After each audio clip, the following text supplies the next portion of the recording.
The real criminal. Dark was the night and clouded was the sky.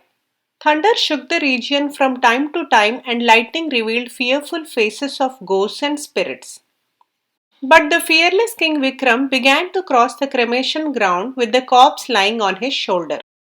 The vampire that possessed the corpse suddenly observed, "O king, I do not know what you have done to earn this awful punishment, but at times even the criminals go unpunished.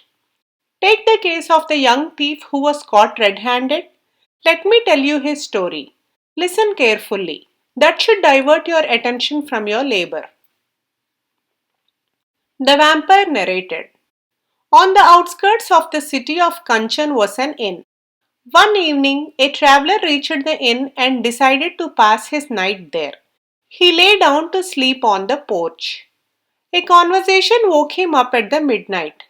Without showing that he had woken up, he followed the conversation with attention. Soon he understood that one of the two persons talking was a police officer while the other was a young boy. "I am very sorry to see that a smart young boy like you has taken to stealing. Stealing is not only punishable by the law of the land but also by the law of heaven. It is a sin and the consequence is bound to visit you," the officer was heard saying. "Sir, to be frank, I am extremely sorry for what I have done. But there was no other go for me than to steal. I needed money badly. This is for the first as well as the last time that I have stolen," said the boy. "What is it that compelled you to steal?" asked the officer. The boy told his story. He was a poor man's son. His father died while he was an infant. His mother had a very hard time bringing him up. However, she managed to save a little money through several years of work as a maid servant in various households. She then built a rest house on the roadside. Travelers could eat and rest there for a small payment. One night, a couple took shelter in their cottage. In the morning, it was found that both the man and his wife were dead. Investigation showed that they had been poisoned. In the jar of the drinking water that was in their room was found a dead lizard. Their hostess was arrested for having caused their death through her negligence. The king passed a death sentence on the woman, but the courtiers and the woman's son pleaded for her life. The king said that she can be set free if her son produced 1,000 rupees before the year ended.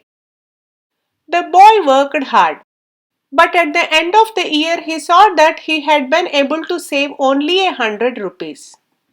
"Tomorrow is the last day of the year. That is why I had to steal tonight. But please count the money I have lifted from a merchant's shop. It is exactly 900 rupees." The boy concluded his story. The officer counted the money and said, "This is not 900 rupees, but 901. I must have picked up the extra rupee by mistake," said the boy. The officer stood quiet for a while. Then he said, "My boy, I am moved by your story. I feel a deep affection for you. Nevertheless, I must tell you that it is very wrong to steal.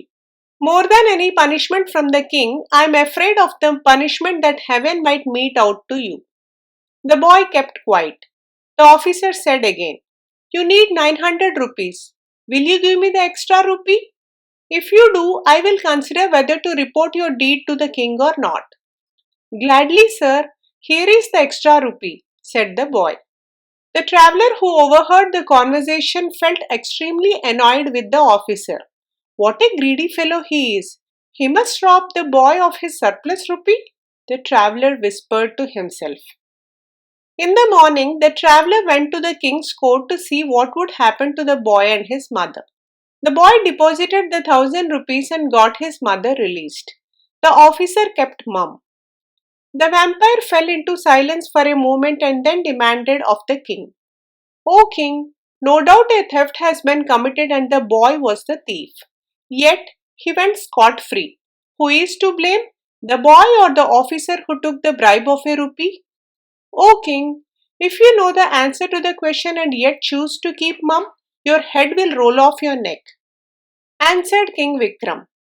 "We know the circumstance in which the boy was obliged to steal. We cannot take him to be an ordinary criminal. So far as the officer was concerned, he cannot be said to have demanded the surplus rupee as a bribe. If he wished, he could have bullied the boy and taken away the whole stolen money or demanded an equal share of it. If he took only 1 rupee, there must be some other motive behind his action. And that motive must have been to lighten the burden of the boy's sin before heaven by sharing the stolen money. We must not forget that he felt an affection for the boy. The one who was really at fault was the king. It is he who demanded 1,000 rupees from the boy, knowing fully well that the boy had no capacity to pay the amount. By his unjust demand, he drove the boy to turn into a thief. The king was the real criminal. As soon as King Vikram concluded his answer, the vampire, along with the corpse, gave him the slip. Please like, share and subscribe if you enjoyed this video. Do provide your feedback in the comment section below. Thanks for listening.